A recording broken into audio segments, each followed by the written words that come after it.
right, let me back up a little bit. You take a picture. I'm over here at my sister's house. We found this cool rock, so we invented some games. Let's see if I can bounce it on my head. It's so heavy. Hey, I got a pretty good shot. Ring again. One more try.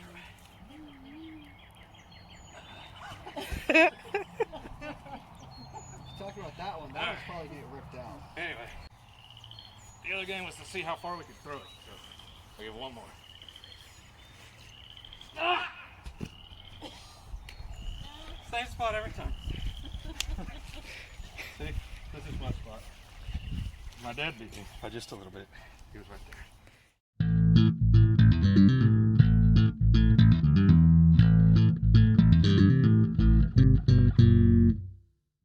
Well, got a little bit of surprise for you guys. I bought this cool bandsaw. We just got it loaded up on the trailer here. Cousin came out with the Mini X and he was able to pick it right up and we got it up here. Check this thing out. Isn't that cool? Pretty sweet. So it's got kind of a custom table on it. This is the other thing I was getting while I came out here to see my folks. So, a piece of my air dam off the front of the truck is a whatever they call that, a pad. These two, the smaller straps, are just to kind of help keep it from rocking back and forth. Most of the weight's being done by these big ones, and then we're going to put some block screwed down to the base of it so that the bottom can't kick out. So, anyway, pretty cool. I'm excited about it. Everything runs, it works. So, pretty neat. It's cool. It's designed to run off of they call it a line drive, a line belt system, or a flat belt system. So it's got that big flat pulley on there. And the guy bought it from Dad had converted it to run off of the these V-belts, so with a little motor on it. So pretty cool. It's a needle saw. I really like it. So pretty cool. Pretty excited about it. Just made it back here with my saw. Pretty excited. This thing's awesome. Found another cool tool that I didn't even know about. Didn't even know this for sale, but it was. It's laying over on its side. This is actually a drill press though. So originally, there, and down there, that would get mounted to a wall. It has been mounted with this base, which I'm told that's full of concrete, and then to these I-beams, and then those get mounted to the wall. But it makes it kind of a floor model drill press, if you wanted it to be. Put a little bit more, maybe bracing back behind it. But yeah, so pretty cool. It's just a drill press, right? So the table's turned over to the side right there, but it folds back up, and then this whole thing will ultimately get stood upright, and then that's how it works. What's neat about it is that it's actually got an auto feed feature on it. So it's an eccentric right here, and this thing just goes up and down. Whenever it does, it drives a pawl that sits here and clicks this a couple clicks at a time. And there's a clutch here. You engage this clutch, and then when that's engaged, as this turns, see it slowly down feeds for you. Disengage that, and then doesn't do anything. So pretty cool. So you can just use it without the power feed if you don't want it, or if you're drilling something really thick, you can engage that power feed and let it feed itself. So very cool. Relatively small drill press to have power feed on it, but I'm happy to have it. That's pretty awesome. And then what's neat too is that both of these are set up with motors that run just standard 120 volt. Look at this, old school, doesn't even have ground on it. So this also used to run off of the line shaft style of pulley like that, and the way that would work is up overhead there would actually be a line shaft that would have pulleys mounted to it, and you'd have one big motor, like a big 50 horsepower motor or something like that, in your shop back before, when electricity was just kind of getting started, the way we know it anyway. It's been around for a long time, but to just be able to plug something into the wall and have power, for big machines like this, that wasn't really available. So what they would do is they'd have one giant motor off to the side somewhere, and it would drive that line that would be running up overhead, and then it would have these big flat belts that would come down and drive those pulleys. This was set up for the same type of situation. I'm not quite sure, it's been removed at this point, but I think they said that the line shaft used to be on this side of it somewhere, but not the line shaft, but the flat drive pulley, like that one, used to be on here somewhere. I don't quite know where, but because it's been modified. But anyway, it's way more convenient now.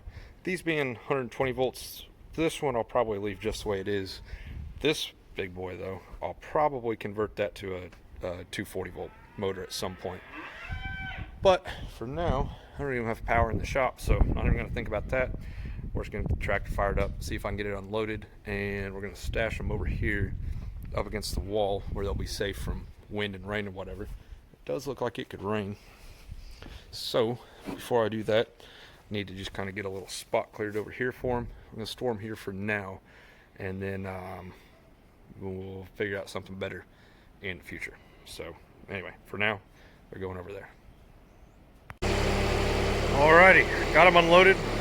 I'll come back tomorrow morning and we'll go over them a little bit closer. I'll kind of show you how they work, but kind of see how that drill press is supposed to stand. That's how it works. So now it's got some springs up here attached to the top. It doesn't have any other automatic return, but so you run that and yeah, got a drill press. So pretty cool. Whoop. A hole right there. Anyway, so that's cool. I've never seen one like this. This is really neat, where it's designed to be mounted to the wall. And yeah. Anyway, I'll show you guys in the morning. We'll go over them. All right, so let's take a closer look at these. Pretty cool. So this is obviously just drill press. And then what I started to say last night is this, the channel iron there, and this base, that's not original. The original drill press is just that mounting point there.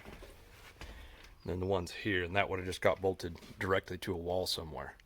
So this was modified to make it kind of a floor model, and it still bolts to the wall, you know, through those holes.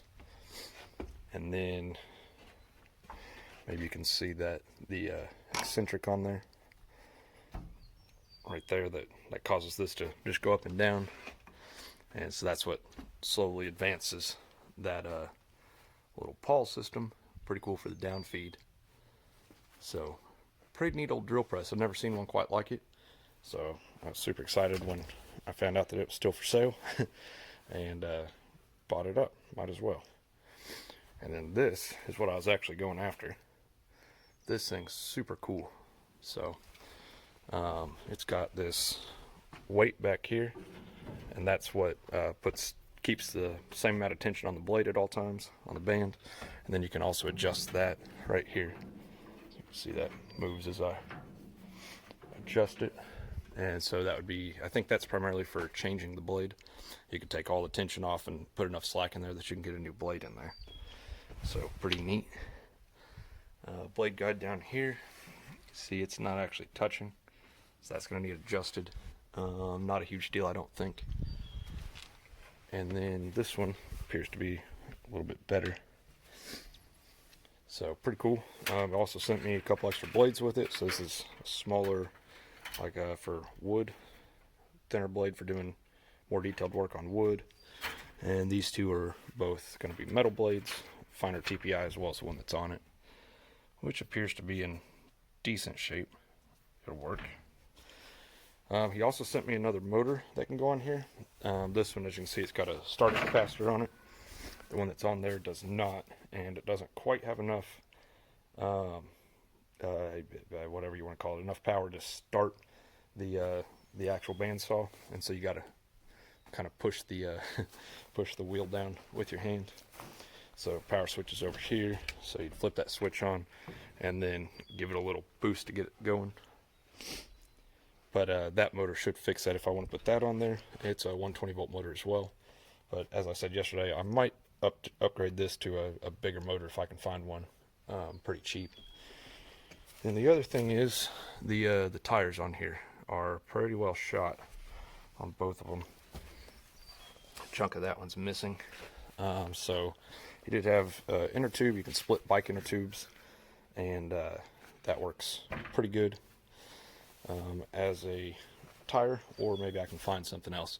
Those tires are going to need to be replaced, and then just temporarily for now while they're sitting in here, went ahead and just attached a chain. Same thing on that one, just in case there's a big wind that blows through here or something. I don't think it can blow over, but that'll keep it from blowing over all the way at least. So anyway, though, pretty cool. I'm super excited about it. Aluminum table. It's a 1/4 inch thick aluminum, so that's pretty cool. It'd be neat in the future to try and figure out a way to make a table that pivots. So maybe we can do that. That'd be a pretty cool project. And then this is a that was in here. This goes on the it's for completing this guard system. So it would have a door that covers up the wheel, that way while it's running you don't stick your hand in there and, you know, get your hand ripped off. So 100 years ago they didn't know about safety and stuff, so they didn't put guards on anything.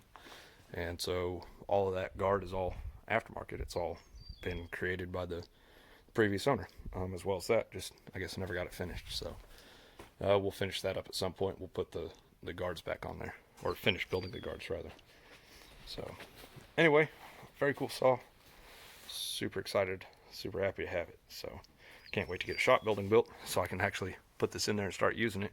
For now though, if I did need it, I could just bring my generator out, my welder, and plug it up. It all works. So, and same with the drill press. If I need a drill press, I just got to get power to it, but bring my welder out here to use it as a generator, and they're both fully operational. So pretty sweet.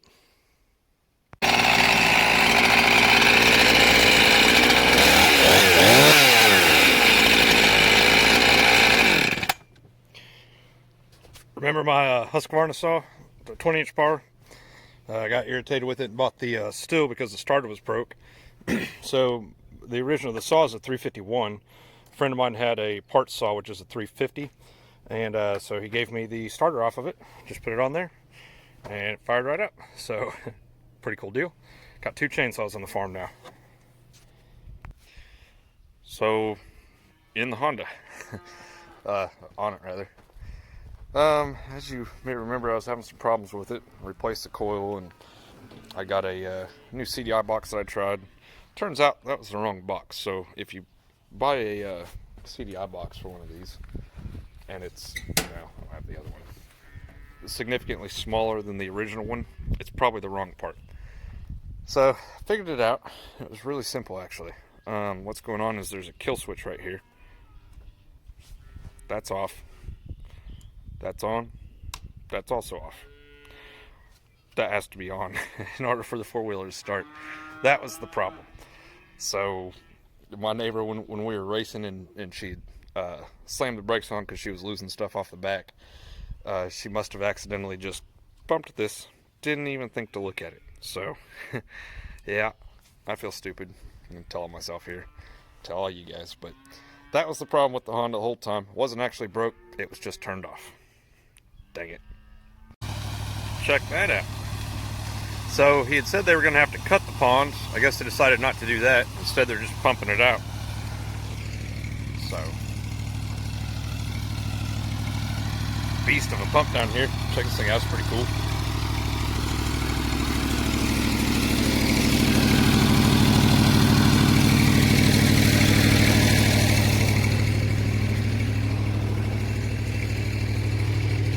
That's soft right there. So, they're sucking it all back out. You can see they've been doing some work over here. And that wall over there, let me go show you guys that. I'm sinking. Look at this pond. This thing's gonna be awesome. They were out here taking truckloads of fill earlier. I thought I'd catch them, but I guess I waited too long. Should have come look at this before I did chores. So I used to be able to drive through this. That pile's gotten quite a bit bigger, and I can't drive through that anymore. So anyway, we're on foot. So this is a wall that used to just be sheer. You can see a little bit of it left there. They've sloped all this out for me real nice. So that's good. I was hoping they were planning on doing that anyway. And I imagine they've come a little bit over here on this corner, done kind of the same thing. Hopefully they'll keep going and make this a nice slope all the way around. So, pretty cool. Little pond update for you guys. Over here getting drained back down. Man, that's a big hole. It's pretty wild. So, pretty cool. I thought I was just going to drive through here, check out the pond, and then head over there to see what the bridge is looking like. Guess I'm going to have to drive around though, so give me just a minute, we'll go show you guys that. Alright, so you can see this kind of approach that they're working on here. That's where they were taking that the dirt that they took today. I got them big trucks over there. Pretty cool. But that's where it went, right there. They have from there to the bridge. Right over here left to do. Pretty cool. Like a dog, she's a mess. Literally, right now. She's filthy. She got a little bit wet.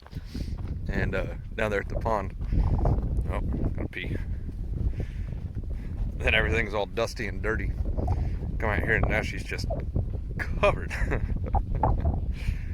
Dirty dog. Anyway, I'm gonna have to fill all this in that I'm walking through right here. Pretty cool. See how they're doing on the riprap here? Yeah. You see that? Brought riprap all the way around that way. Pretty neat. I think they're done with that. I think you guys have seen all this side. Anyway, wind's blowing, sorry about that, guys.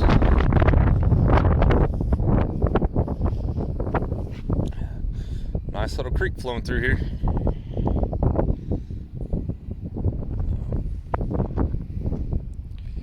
Pretty cool. So I got a little bitty crane here, little link belt. It's that tall. And then they've got that big American. It's that tall. There's a little one. There's the big one. Pretty cool equipment out here.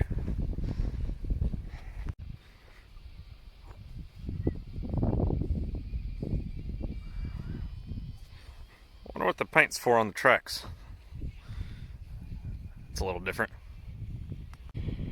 Yeah, I've been back out here working on cleaning up these trees for just a little bit today. So I got a night of dinner and playing cards with my neighbors playing, so that's about to start.